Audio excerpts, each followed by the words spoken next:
guys, ituturo ko sa inyo ngayon kung paano mag-withdraw ng cash sa Maya at GCash kahit hindi verified. So, subukan natin ang Maya. Tapos, i-open nyo din yung Lazada nyo.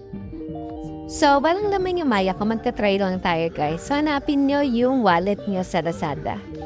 So, yun na yung Lazada wallet. Click nyo lang yung view. At lalabas siyang cash in. I-click nyo lang. And then, ilagay nyo kung magkano yung laman ng Maya nyo o GCash nyo. So, try lang natin na 1,000. Pero walang laman yung Maya ko, guys, ha? Then, click nyo lang yung proceed. Yan. Mapupunta na siya kung ano yung cash in method. So, dahil Maya, ayan ang kiklik nyo. Kailangan, Maya wallet nyo, yun yung number na nakalagay sa Lazada. So, madali lang din mag-input dun na Maya account ko sa Lazada. So, ayan. Click nyo lang yung confirm.